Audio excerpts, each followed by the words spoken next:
여러분 안녕하십니까? 라디오 전망대 송유라입니다. 내년 한 해 국정 운영 방향을 대통령이 직접 밝히고 정부 예산안 통과를 위한 협조를 구하는 자리, 대통령의 시정연설입니다. 윤석열 대통령이 내년도 정부 예산안 시정연설에 현직 대통령으로는 11년 만에 불참했습니다. 지난해에 이어서 역대급 세수 펑크가 나면서 내년도 예산안을 어떻게 세웠는지 국민들의 눈과 귀가 쏠려 있는데 말이죠. 대통령실은 국회 탓으로 돌렸습니다. 탄핵과 특검이 난무한 국회에서 시정연설은 어렵다고 말이죠. 정치권의 복잡한 이해관계에서 한 발 떨어져서 본다 해도 대통령과 그 배우자에 대한 무수한 의혹 때문에 나온 것이 탄핵과 특검입니다. 결국 여당 대표가 대통령 사과를 요구했습니다. 대통령의 대국민 사과는 위기 국면을 반전시키는 카드의 성격이 있습니다. 위기 관리 메시지인 셈이죠. 지난 박근혜 정부에서 세월호 참사 이후 대국민 사과가 있었지만 해경 해체라는 엉뚱한 대안을 내놓으면서 역풍을 맞이했습니다. 사상 초유의 국회 개원식 불참에 이어서 시정연설 불참까지, 그리고 끝도 없이 나오는 의혹들에 대해서 대통령이 사과라는 카드를 들고 나올지 모르겠습니다. 뭐든 가능하겠지만 선택은 대통령의 몫이 됐습니다. 오늘 라디오 전망대가 준비한 소식입니다. 지역 소식들 뉴스 브리핑 통해 들어보고요. 털어보러 한 주간 도정 소식까지 이어집니다. 잠시 후에 뵙죠.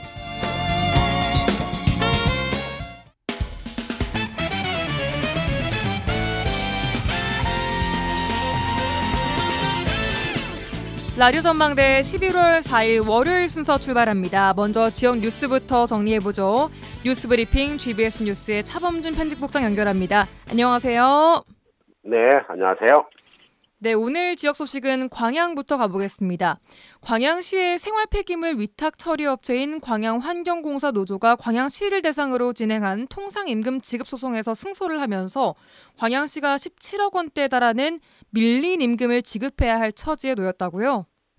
네, 민주노총 민주일반연맹 공공연대 노동조합 광양환경공사 지회가 광양시를 대상으로 진행한 통상임금 지급 소송에서 승소하면서 이 광양시의 책임 있는 이행을 촉구하고 나섰습니다. 예. 광양환경공사 노조는 최근 광양시청 앞에서 기자회견을 열고 노조가 광양시에 원만한 합의를 요구했지만 광양시에서 법원의 판결을 요구했다며 법원의 판결에 따라 광양시는 밀린 임금을 지불하라고 촉구했습니다.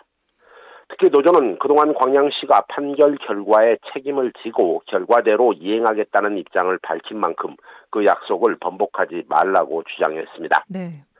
광양환경공사 노동자들은 지난 2021년 환경공사 지회를 설립하고 통상임금 범위를 적용해 줄 것을 광양시에 요구해 왔는데 네.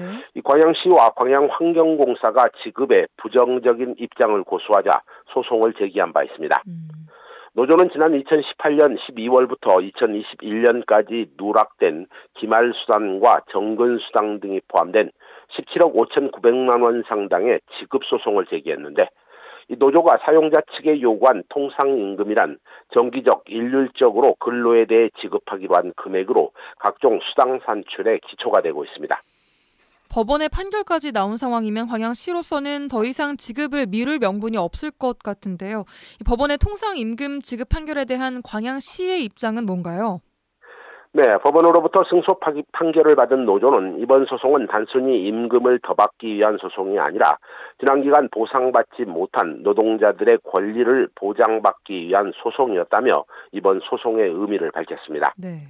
노조는 소송을 진행하는 3년 동안 매 교섭 때마다 통상임금 범위에 대한 사안을 인정하고 시정을 하면 체불임금을 소급 적용하지 않겠다고 양보했지만 광양시와 환경공사가 이를 받아들이지 않았다고 주장했습니다.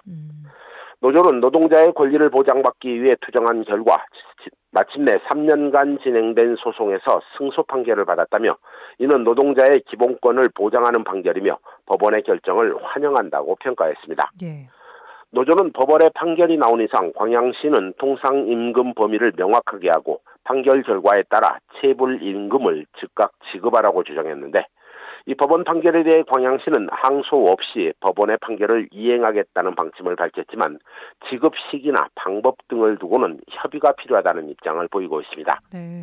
광양시는 법원의 결정을 존중하지만 예산 등의 문제로 곧바로 지급하기는 어렵기 때문에 대화를 통해 문제를 풀어나가겠다는 입장이어서 법원의 판결대로 즉시 노조에 통상임금을 지급하기는 쉽지 않아 보입니다. 네, 광양시는 항소할 의사가 없다, 법원 판결을 이행하겠다라는 방침 밝혔는데요. 그만큼 통상임금 지급에 대한 다툼의 여지가 적었다는 것인데 지난 3년 정도 시간 동안 소송을 위해 투입했던 행정력의 손실이 좀 아쉽다 이런 생각이 듭니다. 네, 다음 소식 듣겠습니다. 최근 신축 아파트가 늘고 있는 순천시 용당동 지역 주민들이 교통체증으로 인한 불편을 호소하면서 도로 환경 개선을 요구하고 있다고요? 네, 최근 수년 사이에 신축 아파트가 급격하게 늘고 있는 순천시 도심 북부 지역인 용당동 지역 주민들이 이 늘어난 차량으로 인한 교통체증과 도로 혼잡 등으로 불편을 겪고 있다며 순천시에 대책 마련을 호소하고 있습니다. 예. 주민들은 최근 지역에 수백 세대 규모의 신규 아파트 단지가 연이어 조성되면서 이 출퇴근 시간에 교통 정체가 발생하고 있고 또 도로에 급격하게 차량이 늘면서 이 도로 안전시설의 확충이 필요하다며 순천시가 나서서 지역의 도시계획도로를 개설해 줄 것을 요구하고 있습니다. 예. 주민들의 불편이 계속 이어지자 최근 순천시의회 임시회 시정질문에서도 지역구 정광영 시의원이 이 시장을 대상으로 지역 교통체증의 해소와 도로 환경 개선에 대한 시 차원의 대책 마련을 촉구하기도 했습니다. 네, 도심 특정 지역의 아파트가 집중적으로 생기다 보니까 발생한 문제인 것 같은데 순천시가 구상하고 있는 대책이 궁금하거든요. 네, 순천시 용당 지역 주민들의 민원과 지역구 시의원의 대책 마련 시정 질의에 대해 노관규 순천시장은 답변을 통해 해당 지역의 도로 환경 개선을 위해 지능형 교통체계 구축 사업을 통해 AI 기반 실시간 교통량 분석이 가능한 스마트 교차로를 올해 11월까지 총 6개소를 추가로 설치할 예정이라고 입장을 냈습니다. 네. 또한 순천시는 운전자들의 교통 흐름 개선을 위해 순천경찰서와 신호 주기 조정을 협의해 교통 흐름을 개선하겠다고 밝히고 서면 동천 상류의 이 보행교 설치에 대한 민원에 대해서도 주민 의견을 수렴해 설치를 검토하겠다는 입장을 냈습니다. 네, 순천 소식까지 들어봤습니다. 네, 오늘 뉴스 브리핑 여기까지 듣겠습니다. GBS 뉴스 차범준 편집국장이었습니다. 수고하셨습니다. 네, 고맙습니다. 1시간만 투자하세요. 지역의 이야기를 모아 전해드립니다. 지역 시사는 역시 여수 MBC 송유라의 라디오 전망대. 라디오 전망대 본격 정치 시사 토크 털어보러 시작합니다. 더불어민주당 서동용 전 의원, 개혁신당의 천하람 원내대표 차례로 연결하겠습니다. 민주당 서동용 전 의원 연결합니다. 안녕하세요. 반갑습니다. 서동용입니다. 네, 반갑습니다. 한 주간 잘 보내셨나요? 예. 요즘도 저는 이제 아침마다 한 10km 정도를 걸으면서 건강을 챙기고 있고요. 매일 아침이요? 예, 매일 아침이요. 틈내서 시민들도 좀 뵙고 있습니다. 그리고 어제는 전남 드래곤즈 홍진기장을 갔다 왔어요. 마지막 경기 보셨어요? 예, 이기는 모습을 직관하고 왔는데요. 일부 리그 승격을 위한 플레이오프 진출에 불씨를 살릴 수 있어서 참 다행이다 이런 생각을 하고 돌아왔습니다. 네, 어제 경기가 참 희망적이었습니다. 예. 알겠습니다. 나눌 이야기가 참 많습니다. 자, 우선 지난주 목요일 공개된 명태균 윤석열 대통령 간 통화 녹음, 전국이 아주 혼란스럽습니다. 어떻게 들으셨나요? 명태균 의혹이 불거진 후에요. 지금까지는 명태균 씨의 일방적이고 자신의 영향력이 엄청 큰 것처럼 젠치하는 목소리만 있었거든요. 예. 그런데 이번에 이제 윤석열 대통령의 음성이 직접 나와서 많은 국민들이 놀라셨을 거라고 생각하고요. 그런데 공개된 통화 녹음이 길지 않고 발언 내용도 간결해서 발언의 의미에 대해서는 뭐 특별한 시비가 될 만한 것은 없었다고 생각합니다. 알겠습니다. 지난주에 이제 민주당은 서울 대규모 장외 집회를 해서 정부 여당을 향해서 김건희 여사 특검법 수용 압박 수위를 또 높였고요. 이런 공천 개입 여부, 대통령 부부의 공천 개입 여부에 대해서 어떻게 판단을 하시나요? 예, 이제 이번 윤석열 대통령의 음성 녹음을 보면 그 명태균 씨가 어떤 행태로건 김영선 전 의원 공천을 부탁했고 윤석열 대통령이 그에 대해 응답을 했다는 건 분명한 사실로 보여요. 예. 이제 이번 총선을 한번 좀 생각해 보면 야당이 압승을 한 결과가 나오니까 다들 국민이 윤석열 대통령을 심판했다 이렇게 평가하지 않았습니까? 따라서 정부는 여당의 공천 결과나 선거 결과에 대해서 무관치 않고요. 대통령이 여당의 공천에 관심을 갖는 건 어쩌면 당연한 일일 수도 있어요. 예. 그런 이유 때문에 대통령은 늘 여당의 공천에 영향을 미치고 싶어 하고 또 여당은 여당대로 대통령실 내지 청와대의 관여 없이 자율적으로 공천을 하고 싶어 하기 때문에 선거 때만 되면 이러저러한 말이 나오기도 하는 것이거든요. 네. 다만 이제 공무원의 정치적 중립 의무와 같은 그 제한 규정들이 있기 때문에 여당 공천에 대한 대통령의 관심이라고 하는 게 일정한 한계가 있을 수밖에 없는 건데요. 네. 이번에 이제 그 윤석열 대통령의 음성은 그 경계점 어디쯤 있는 내용이 이제 나온 것이에요. 다만 그 이번 대통령의 발언만으로 윤석열 대통령이 범죄에 해당할 수준이나 탄핵이 가능할 수준으로 여당의 공천에 개입했다고 볼 수 있는지 그거는 조금 더 판단을 좀 더 해봐야 되겠다. 좀 더 상황을 지켜봐야 되겠다는 생각을 했습니다. 예, 알겠습니다. 국민의힘 입장을 보니까요. 일단 오늘 오전에 국민의힘 당 최고위원회의에서 한동훈 대표는 국민들께 굉장히 죄송스럽고 대통령께서 소상히 좀 밝히고 사과를 비롯한 조치를 해야 한다라고 얘기를 했고 이전에 강명구 의원은 대통령이 박절치 못해서 좋은 의미로 사적 얘기를 한 거다. 혹은 공관위원장이던 당시 윤상현 의원은 립서비스다라고 밝혔습니다. 이런 반응들은 좀 어떻게 보세요? 한동훈 대표는 지금까지 일관되게 김건희 여사 문제를 때문에 털고 가야 한다라는 이야기를 쭉 해왔던 거라 예. 오늘 이제 최고위원회에서의 발언도 이제 그런 취지로 볼 수 있을 건데요. 국민의힘 강명구 의원이 했다는 말 참 궁색에도 너무 궁색한 말 같잖아요. 그 발언 아까도 말씀드렸지만 발언도 짧고 특별히 시비 될 만한 내용도 없는데 그걸 그렇게 이해하는 국민은 사실은 없을 거예요. 예. 이제 윤상현 의원의 경우 당시 공천관리위원장이지 않았습니까? 네. 따라서 윤상현 의원은 윤석열 당선자의 공천 개입 여부 또 개입의 정도 등을 가장 잘 알고 있는 사람인데요. 현재까지는 이제 원칙대로 공천했다. 윤석열 대통령의 공천 개입을 전면 부인하고 있단 말입니다. 사실 윤상현 의원이 전면 부인해버리면 대통령의 공천 개입 의혹을 밝히기 쉽지 않은 것도 현실이긴 한데요. 예. 따라서 이제 민주당으로서는 저는 그렇게 생각합니다. 또 다른 증거가 나오기 전까지는요.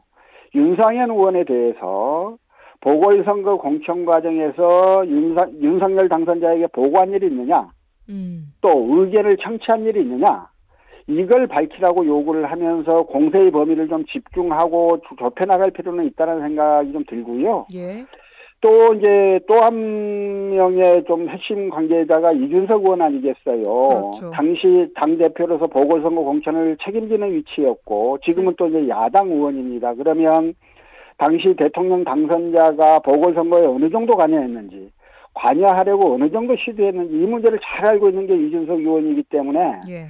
이준석 의원이 이 부분을 밝힐 필요가 있다고 생각하고 민주당으로서도 이준석 의원에 대해서 이 부분을 좀 밝히라고 요구할 필요가 있지 않을까 싶습니다. 알겠습니다.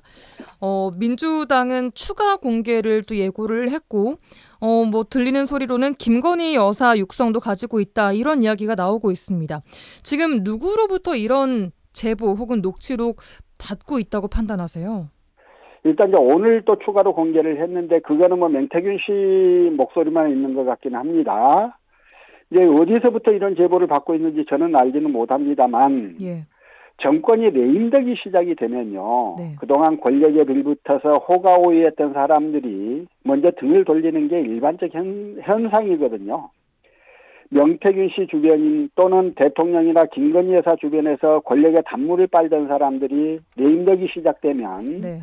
나중에 써먹겠다고 모아뒀던 증거를 제보하기 마련인데 이게 지금 제보가 밀려오는 게 아닌가 싶은 생각은 있고요. 사실 저는 이제 민주당이 누구로부터 제보를 받았느냐 이것도 중요하지만 예.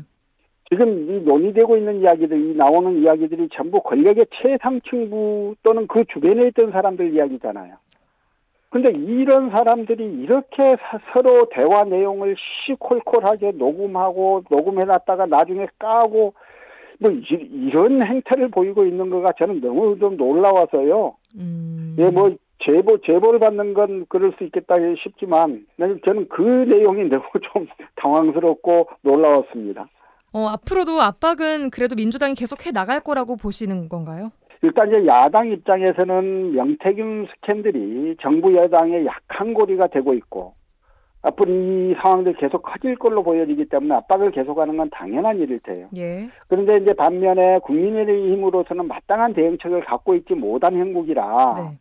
당분간 명태균 씨의 새치혀부터 출발한 이 전국 혼란 이건 앞으로 좀 계속되지 않을까 이런 생각입니다. 알겠습니다. 그렇다면 11월 1심 판결을 곧 앞두고 있는 이재명 대표에게 정치적으로 어떤 영향을 미칠 거라 보세요?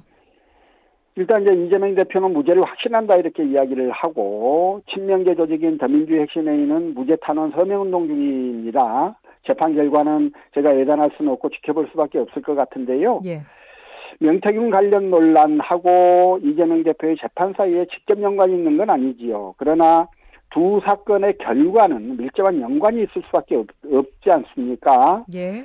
명태균 관련 논란으로 윤석열 대통령이 더욱 궁지에 몰리고 국민의힘은 마땅한 대응책을 마련하지 못해서 허둥지둥하고 있는 이런 상황에서 만일 이재명 대표가 재판에서 무죄를 선고받게 된다면 힘의 균형추가 이재명 대표 쪽으로 급격하게 쏠리는 현상이 올 거란 말이에요. 그래서 그런 측면에서 어떤 영향을 좀 이렇게 따져볼 수는 있을 거는 같아요. 예, 알겠습니다. 그리고 오늘 오전 국회 본회의 예산안 시정연설에서 결국 대통령은 불참을 했고 한덕수 국무총리가 대독을 했습니다. 이건 어떻게 보시나요? 지금 대통령이 국회 개원식에 안 온 게 민주화 이후 처음이라고 하는 이제 그런 거를 저희가 몇 달 전에 경험을 했고요. 예.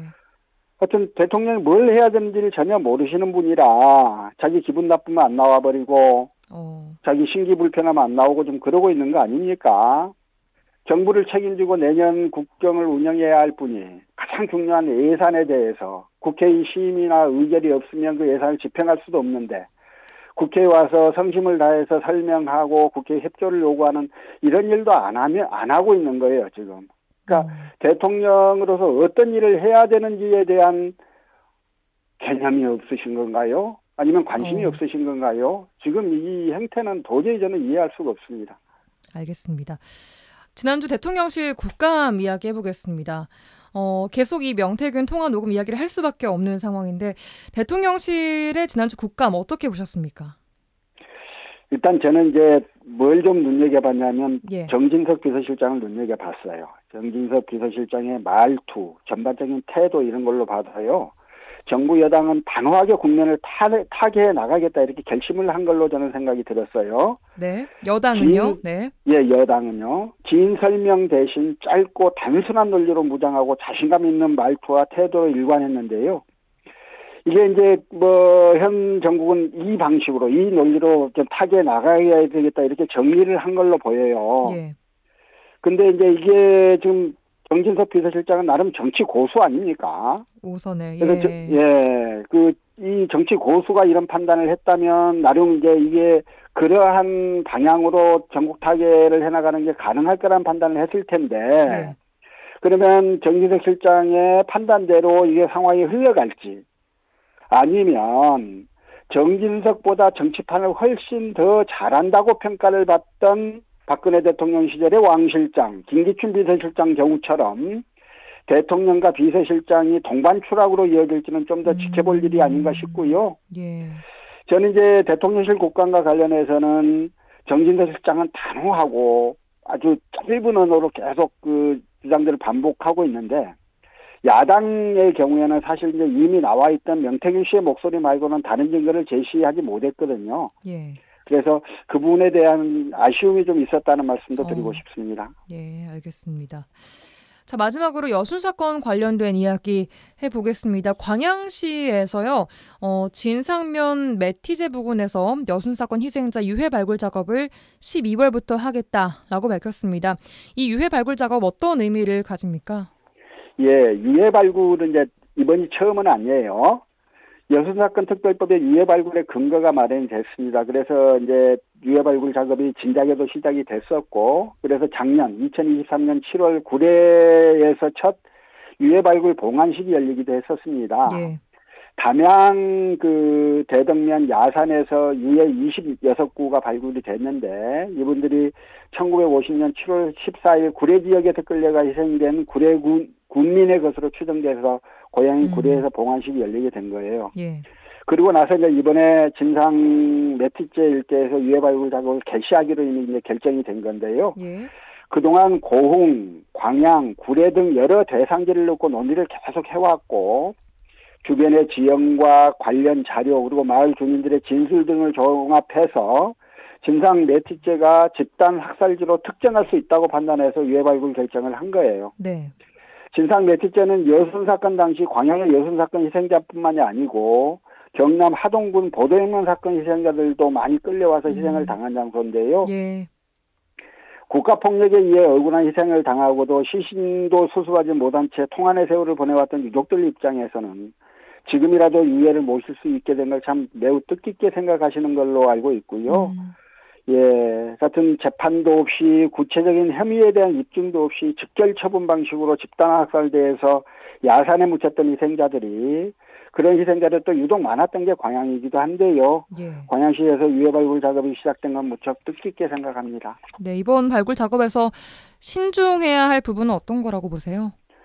사전조사와 준비를 철저히 해야지요. 그리고 해당 분야 전문가들을 많이 좀 참여를 시켜서 신중하게 진행해야 할 필요가 있다고 생각합니다.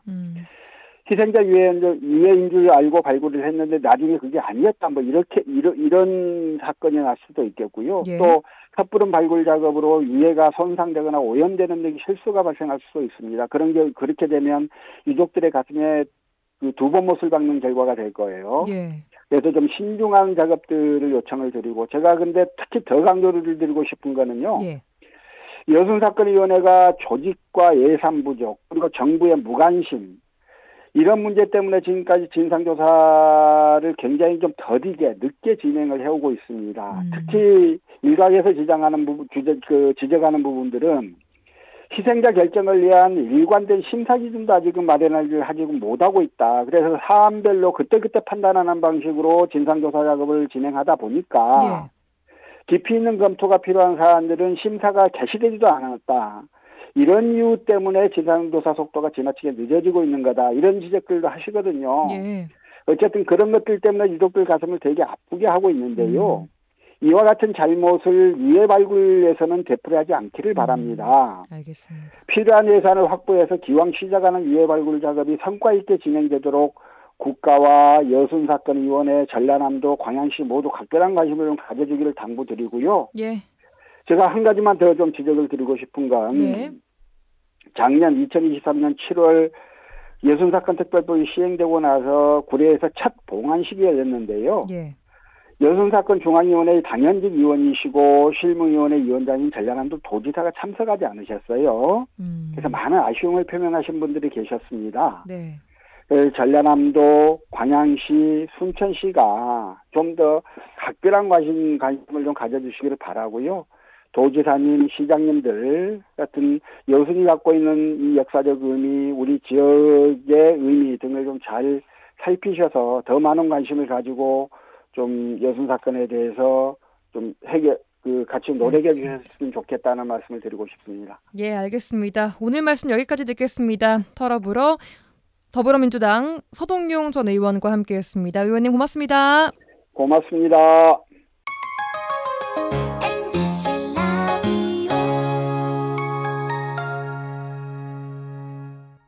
여수 MBC 라디오 전망대 본격 정치 시사 토크 털어불어 이어갑니다. 이번에는 개혁신당 천하람 원내대표 연결해 보겠습니다. 안녕하세요. 네, 안녕하세요. 개혁신당의 천하람입니다. 네, 오늘 오전부터 바쁘셨을 텐데 오늘 오전 국회 본회의 시정연설 분위기가 어땠나요? 다 좋을 수가 없죠. 이게 이제 대통령이 오셔야 되는 시정연설인데 총리가 대독을 하니까 이제 대통령이 야당들을 불편해한다, 정쟁을 한다 이렇게 하시는데 예. 여소야대가 된 게 누구 책임입니까? 대통령 책임 아닙니까, 사실은. 대통령하고 김건희 여사 책임인데, 본인이 뭐, 여소야대 국회를 만들어 놓고 본인이 불편하다고 안 오시는 게 말이 되겠어요? 무슨 뭐, 여당 총선을 한덕수 때문에 졌습니까? 윤석열 대통령, 김건희 여사 때문에 진 거지. 그래서 대통령께서 본인이 힘든 상황을 자초화해서 만들어 놓고, 예. 그거를 억지로 피해 가려고 한다? 저는 그거는 굉장히 참, 뭔가 요즘 말로 하남자 같은 자세 아닌가 이렇게 평가합니다. 하남자요. 네네. 상남자의 반대인가요? 그렇습니다. 알겠습니다. 자, 오늘의 이렇게 분위기가 안 좋은 시정연설이 있기까지 지난주 얘기로 돌아가 보겠습니다. 윤 대통령의 육성이 들어간 통화 녹취록 민주당이 공개했습니다. 공천 개입 의혹에 대한 생각 밝혀주시죠. 네, 뭐 일단 그 대통령의 육성 녹음이 나왔습니다.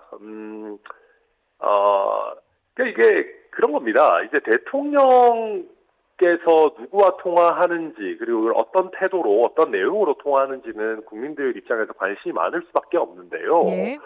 대통령실에서는 이게 뭐 명시적인 공천 개입이 아니고 뭐 좋게 말한 거다. 또 대통령 당선이 시절이었다. 하루 차이로.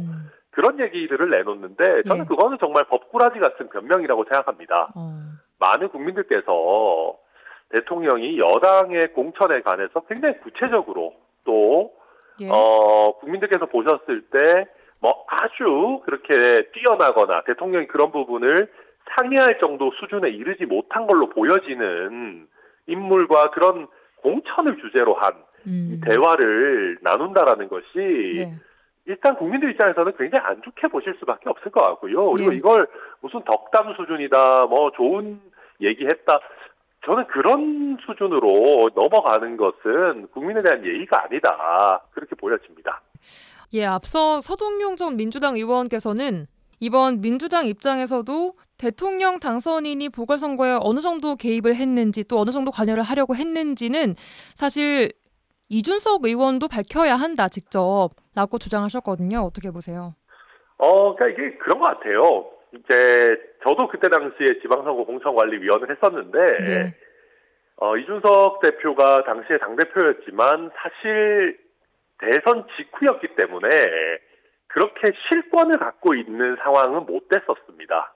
그래서 이준석 대표도 거듭 여러 차례 이야기했지만 뭐 윤상현 의원, 뭐 이제 그 재보궐 공관위, 또 정진석 지금 실장이죠. 그쪽이 이제 지방선거 공관위를 맡고 그쪽에 거의 이제 정권을 위임해 놓은 상황들이었고 그러다 보니까 이준석 대표가 그때 당시에 뭔가를 컨트롤할 수 있는 상황은 아니었습니다. 실제로 그 선거가 있은 거의 뭐 얼마 안 있어서 한 달 뒤쯤인가 윤리위가 열리고 7월에는 당대표에서 쫓겨나기도 했고 실제 그때 당시에 이준석 대표와 나름대로 친하다고 하는 친이준석계 인물들도 몇 분 계셨지만 그 사람들에 대해서도 이준석 대표가 어떤 영향력을 행사해서 공천을 주거나 그럴 수 있는 상황도 아니었기 때문에 저도 그 상황들을 봤었기 때문에 물론 그냥 추상적인 형태로 이준석 대표가 당시 여당의 대표였으니까라고 하시는 거는 뭐 그런 얘기까지 하지 말라고 할 수는 없겠지만 실제 이준석 대표가 어떤 의미 있는 관여를 할 수 있는 상황은 아니었다.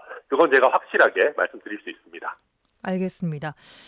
국민의힘은 지난주에는 이제 뭐 립서비스다, 사적 이야기였다, 좋은 덕담이었다 이런 이야기로 밝혔었고 오늘 한동훈 대표는 국민의힘 당 최고위원회의에서 국민들께 굉장히 죄송스러운 일이고 대통령께서 솔직히 소상히 밝히고 사과를 비롯한 조치를 해야 한다라고 밝혔습니다. 이런 국민의힘의 입장들 어떻게 보세요? 한동훈 대표는 대통령 탓은 잘하는데 자기 한 말은 잘 못 지키는 것 같아요. 그래서 오늘도 이준석 대표도 그런 얘기 했더라고요. 원균이 선조 탓한 거 아니냐. 그러니까 선조도 당연히 탓할 부분이 있겠지만 그걸 원균이 할 얘기는 아닌 거죠. 그러니까 지금 한동훈 대표 자꾸 대통령이 국민 앞에 사과하라고 하는데요.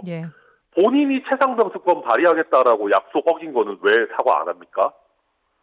그렇잖아요. 본인이 그리고 지금 김건희 특검법에 대해서도 막 김건희 여사에 대한 국민의 눈높이 얘기하다가 또 여당이 분위기 안 좋으니까 슬그머니 그냥 특별감찰관 정도로 이렇게 약간 뭐 피해가듯이 그렇게 비껴나가는 거는 왜 그러면 국민들 앞에 양해를 제대로 구하지 않습니까? 그러니까 그런 것처럼 지금 한동훈 대표도 대통령과 김건희 여사가 더 엉망이라는 점을 이용해서 마치 본인이 개혁적인 것 같은 코스프레를 하는데요. 실제로는 본인도 국민에 대한 약속을 다 어기고 있다. 저는 그래서 뭐 50보 100보에 그냥 누가 더 못하나 싸움 정도 하고 있는 것 아닌가 그렇게 보세요. 평가합니다. 알겠습니다. 자, 민주당은 가지고 있는 유사한 녹취록이 아직도 많이 남아있다 이렇게 밝혔습니다. 어떤 내용들이고 또 어떻게 공개할지 언제 공개할지도 궁금하거든요. 어떻게 보세요? 어떤 내용이 더 있다고 보세요? 우선 당장 지금 뭐 대통령 취임 이후에 대통령과 명태균 씨가 통화한 게 있다라는 얘기가 이미 나오고 있고 김건희 여사의 육성도 곧 나올 거다라는 얘기가 나오고 있죠. 예. 그런 부분들 충분히 이미 이야기가 흘러나올 정도로 예상되는 것이고요. 제가 그래서 지난번에 국정감사장에서 정진석 실장하고 이야기하고 정진석 실장의 답변하는 것들을 보면서 야, 이분 진짜 나중에 뭐 추가로 더 나오면 어떡하려고 이러나 너무 무슨 단정적으로 아무 문제 없는 것처럼 그렇게 이야기를 하시길래 야, 이거 나중에 또 말 바꿔야 되겠네라는 저의 어떤 느낌을 받았었는데 아마 그렇게 대통령실의 사실과 다른 해명이나 설명이나 이런 것들이 쌓여가면서 차츰차츰 또 추가적인 공개를 하지 않겠나 그렇게 예상이 됩니다. 알겠습니다. 국감 이야기가 나와서 넘어가 보겠습니다. 지난주에 단연 논란이 됐습니다. 그 정진석 비서실장의 그 말투나 태도에 대해서도 굉장한 이야기가 많이 있었고 단호하게 좀 짧게 답을 했어요. 그 답변과 해명들 어떻게 들으셨습니까? 그러니까 그런 거였습니다. 전체적으로 계속 하는 얘기가 법률적으로 문제 없다는 얘기가 너무 많았습니다. 그러니까 전반적으로 문제 없다는 얘기들도 많았지만 계속 이제 구체적으로 질의가 되면 될수록 계속 법률적으로 문제 없다, 법 위반은 아니다 이런 얘기가 굉장히 반복됐는데요. 아니 우리가 무슨 검찰총장 뽑았습니까? 대법원장 뽑았습니까? 우리가 대통령 뽑은 거 아니겠습니까? 정말 말이 바뀌는 부분, 사실과 다른 부분, 또 부적절한 어쨌든 간에 그게 법적으로 공천 개입이든 아니든 간에 뭔가 여당의 공천에 대해서 당선인이 부적절한 언급을 하는 거에 대해서 제대로 된 사과 없이 계속 법 얘기하면서 빠져나가려고 하는 게 저는 굉장히 안타까웠고요. 많은 대통령들이 국민에 대한 태도를 불법만 아니면 된다. 아니면 더 나아가서는 걸려서 처벌만 안 받으면 된다라는 수준으로 스스로를 떨어뜨리는 순간 모든 정권이 날아가는 거거든요. 저는 지금의 그 국감 태도를 봤을 때 윤석열 정권도 법법하면서 결국 국민들의 어떤 생각과 가치와 기준과 완전히 괴리되고 있는 그런 쪽으로 가고 있어서 전 너무 안타까웠습니다, 보면서. 그 자리에서 천 의원님과도 설전이 있었습니다. 어떤 말씀을 하시고 싶으셨던 겁니까? 천 의원께서는. 네, 제가 드리고 싶었던 말씀은 그런 겁니다. 왜 대통령 지지율이 이렇게까지 낮은가? 왜 대통령과 국민이 이렇게까지 멀어져 있는가? 대통령 지지율이라는 게요, 단순히 대통령 기분 좋으라고 있는 게 아닙니다. 아주 중요한 사회적인 자원입니다. 대통령 지지율이 어느 정도는 받쳐줘야 우리 정부가 추진하는 여러 가지 사업들이 어느 정도 이게 공무원 조직도 움직이고 성과를 낼 수 있을 거 아니에요. 그래서 지지율이 왜 이렇게 낮고 국민들과 괴리되어 있는지를 질문하는데 거기에 대해 가지고 갑자기 너네 당 지지율, 개혁신당 지지율이나 걱정해라 이렇게 나와버리니까 제 입장에서는 사실 좀 황당했던 거죠. 그러니까 저희 당이 무시당하는 거, 제가 무시당하는 것도 기분이 나빴지만은 이 정도 수준의 인물이 대한민국 대통령실을 사실상 총괄하고 있다라는 게 저로서는 참 굉장히 정말 참담한 그런 심정이었습니다. 알겠습니다. 그날 핵심 증인들도 불참을 하면서 진짜 중요한 내용은 검증을 할 수가 없게 됐었습니다. 어떤 내용을 준비해 가셨나요? 네, 제일 아쉬웠던 게 관저 부분이었죠. 사실은 제가 지난번 이제 운영위원회 하면서도 관저 중축과 관련된 부분들에 대해서 여러 가지 이제 의혹들 그리고 또 제보가 들어온 부분들을 제기를 했었는데 21g 대표나 또 여러 이제 그 해당 관저공사에 직접적으로 개입한 사람들이 다 불출석했고 또는 저는 그와 관련해서 또 어쨌든 허가권을 가지고 있는 용산구청장도 불렀는데 예. 박희용 용산구청장도 무슨 건강상 이유로 불출석했어요. 그러다 보니까 관저에 대해서 물어볼 수 없었고 저는 참 화가 났던 게 네. 이태원 참사 159분이 돌아가신 어쨌든 뭔가 행정적 책임을 지는 당사자가 자기 건강 안 좋다고 국감 안 나오는 거 보고 야 저는 참 이 사람들은 정말 양심이 없구나. 어쨌든 요약하면 그러다 보니까 많은 저를 포함한 운영위원들이 관저 공사에 관한 부분을 더 파고들지 못해서 그 부분은 조금 아쉬웠던 점입니다. 네, 이렇게 대통령실 용산 이전 과정에서 김건희 여사 관련된 업체가 특혜를 입었다. 이런 의혹을 감사하다 보니까 추가적인 위법 사항들이 나왔다고 들었는데 어떤 정황들인가요, 이건? 네, 그 대통령 집무실 본관의 증축이 좀 됐어요. 예. 한 70평 정도 이제 오래 됐습니다. 근데 이 부분이 그 실제 용산구에다가 짓겠다라고 협의는 하고 착공 신고가 제대로 안 됐더라고요. 근데 이게 착공 신고를 하면 저희가 보니까 어느 업체랑 계약을 했는지가 공개가 되게 돼 있습니다. 예. 그러니까 그래서 저희가 봤을 때는 착공 신고를 원칙으로 해야 되는데 이렇게 안 한 것은 뭔가 지난번 관저 증축과 경우와 비슷하게 뭔가 해당 업체들을 좀 숨기려고 하는 건 아닌가. 그런 어떤 의혹이 생길 수밖에 없고요. 다만 대통령실에서는 이제 어쨌든 보안 시설이다 보니까 그런 부분들을 보안을 유지해야 되기 때문에 뭐 다른 절차도 한 거다 이런 설명을 내놓고 있고 어쨌든 그 부분에 대해서는 저희 의원실에서 구체적인 서류를 받아서 확인해 볼 예정입니다. 알겠습니다. 이 지금의 혼란스러운 대통령과 또 대통령 부부에 관한 여러 혼란들 또 전국이 혼란스러운데 지금의 이 상황이 이재명 대표 입장에서는 11월 1심 선고 전에 국면 전환에 완전 성공했다 이렇게 봐야 할까요? 뭐 지금 당장은 이제 윤석열 대통령과 김건희 여사에 대한 국민들의 불만이 굉장히 높기 때문에 예. 그쪽에 이제 뭐 스포트라이트가 가 있는데요. 일단 결국 중요한 것은 선고가 나와봐야 되지 않겠습니까? 선고에 따라서 또 사건이 여러 개가 있기 때문에 과연 어느 정도로 이재명 대표의 혐의가 소명이 되는지 아니면 뭐 무죄 판결이 나는지 이런 것들에 따라서 또 전국은 언제든지 요동칠 수 있다 싶습니다. 알겠습니다. 마지막 질문 하나만 더 여쭙겠습니다.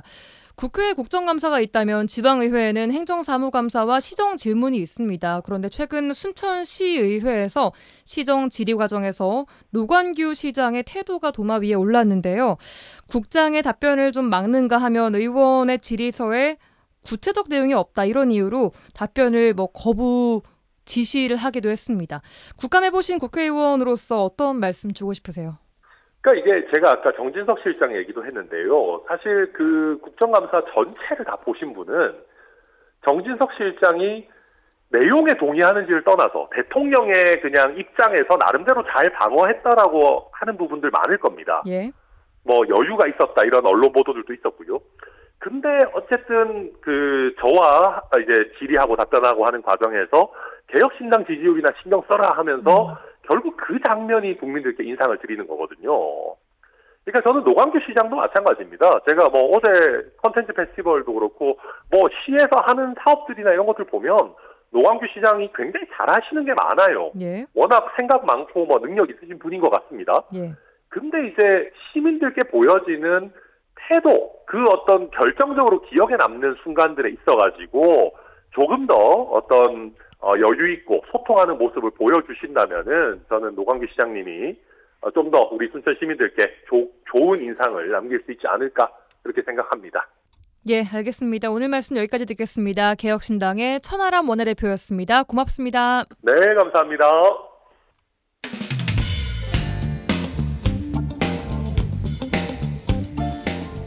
네, 도정 소식 들어보는 시간입니다. 전남도 대변인실 방준환 사무관 연결되어 있습니다. 안녕하세요. 네, 반갑습니다. 네, 첫 소식부터 들어보겠습니다. 전남도가 2025년 예산국회 시작에 따라서 지역 현안 예산 확보를 위해 총력전에 나서고 있다고요? 예, 그렇습니다. 방금 말씀하신 지금 이제 국회 예산 시즌으로 또 바빠졌습니다. 네. 예, 올해는 어느 때보다 재정난에 따른 정부의 긴축 재정 기조에다 또 여야 간 극심한 예산 대립으로 시도 간 국비 확보 경쟁도 치열할 것으로 보입니다. 네. 전남도는 이번 예산 국회에서 이미 정부 예산안에 포함된 내년 또 사업 예산은 지키면서 더 정액하고요. 또 미반영 예산 확보에 사활을 걸고 나섰습니다. 네. 일단 정부 예산안에 반영하지 못했던 3천억 이상 추가 반영토를 하는데 저희들이 구상을 세웠고요. 특히 정부가 국가 사회 간접 자본 중 도로와 철도 분야 예산 1조 7천억을 감행한 만큼 미래 100년 전남 발전을 책임질 신규 사업하고 또 국지간 계속 사업 예산에 저희들이 공을 들이고 있죠. 그래서 호남 고속철도 2단계 사업 2,536억 원을 증액하고요. 완도서 광주 고속도로 구간 1단계 광주서 강진사업 460억, 또 신안 앞에서 해남 하원국도 77호선 연결도로 100억 원, 보성서 임성리 철도 건설에도 172억, 무안공 할줄 연장 31억 등 해난 사업비 추가 반영에 집중해 나가기로 했습니다. 네, 알겠습니다. 다음 소식입니다. 전남도가 수소경제 발전과 산업 활성화를 위한 수소기업 육성 업무 협약을 맺었죠. 예, 그렇습니다. 이 협약에는 전남도를 비롯해서 경남과 전북 또 충북도와 그 밖에 5개 관련 기관이 참여해서 수소 산업을 견인할 예비 수소 전문기업 육성 의지를 보여줬습니다. 협약에서는 주로 예비 수소 전문기업 육성 지원부터서 수소기업 활성화를 위한 공동사업 발굴 지원이나 수소기업 맞춤형 인력 양성, 또 수소기업 교류회 공동 운영이 골자가 되겠습니다. 이 9개 기관은 이번 협약을 통해 수소기업 육성과 맞춤형 인력 양성에 있어 공동사업 추진의 기틀을 마련하게 됐습니다. 전남도가 산업부 주관 예비 수소 전문기업 지원 사업에 선정이 돼서 18억 원으로 앞으로 2년간 수소산업 관련 중소 중견기업을 지원해 대규모 수소산업 프로젝트를 이끌 계획으로 있습니다. 예, 알겠습니다. 또 전남도가 올해 AI 자율제조 선도 프로젝트 공모에 전국 최다인 3개의 산업 분야가 선정돼서 225억 원의 국비를 확보했다고요? 예, 반가운 소식이죠. 이번 공모에 선정된 산업 분야를 보면 석유화학과 철강, 조선을 들 수가 있는데요. 이 AI 자율 제조 선도 프로젝트 하면 인공지능을 제조 공정에 결합해서 생산의 고도화를 위한 미래 제조 환경의 프로젝트다. 이렇게 보시면 되겠습니다. 네. 산업 분야별로 보면 석유화학 산업엔 국비 85억을 투입해서 이산화탄소 배출 저감과 또 에너지 효율의 향상을 기할 수 있고요. 철강 산업엔 국비 100억을 투입합니다. 그래서 고부가 가치 제품인 대구경 경관의 글로벌 경쟁력을 한층 강화하게 됩니다. 네. 또 조선산업에 국비 40억을 들여서 조선산업의 생산성을 높이고 인력 부족 문제를 저희들이 근원적으로 이제 해결할 것으로 보입니다. 네. 이번 프로젝트는 해당 인공지능 기술 개발과 실증을 넘어서 지역 중소기업이 활용할 수 있도록 제조 분야 인공지능 전환에 있어 나름의 역할을 할 것으로 기대하고 있습니다. 예. 다음은 반가운 소식입니다. 기획재정부의 2024년 제7차 재정사업 평가위에서 전라선 고속화 철도 사업을 예비타당성 조사 대상 사업으로 선정했어요. 네, 그렇죠. 전라선 하면 익산서 여수간 고속화 철도 사업이죠. 전북 익산에서 여수까지 179.4km 구간에 철도를 고속화하는 이런 프로젝트인데요. 여기에 약 2조 원이 투입이 돼서 여수에서 용산까지 2시간 30분 이내로 짧아집니다. 전라산 고속화 사업은 2021년 제4차 국가철도망 구축 계획에 반영이 돼서 국토교통부 사전 타당성 조사를 거쳐 추진이 됐습니다. 네. 내년 이제 10월 기획재정부 예비 타당성 조사가 통과가 되면 기본 계획과 실시 설계를 거쳐 사업이 이제 본격화될 수 있는데요. 특히 기존 전라선의 고속 주행이 가능하도록 굴곡이나 그 커브 선로를 개량해서 고속화 철도망을 구축하게 되면 용산서 여수까지 현재 3시간 이상 소요되는 구간을 2시간 30분대로 단축에 이동할 수가 있습니다. 전남도는 앞으로 이 사업이 원활히 추진될 수 있도록 국토교통부하고 또 해당 시군과 협력해 빠른 시일 내에 사업을 서두르기로 했습니다. 예, 알겠습니다. 도정 소식 여기까지 듣겠습니다. 전라남도 대변인실 방준환 사무관이었습니다. 고맙습니다. 고맙습니다. 여수 MBC 라디오 전망대가 11월 4일 월요일에 준비한 내용 여기까지입니다. 저는 내일 다시 돌아오겠습니다. 구성 이선화, 연출 송유라였습니다. 고맙습니다.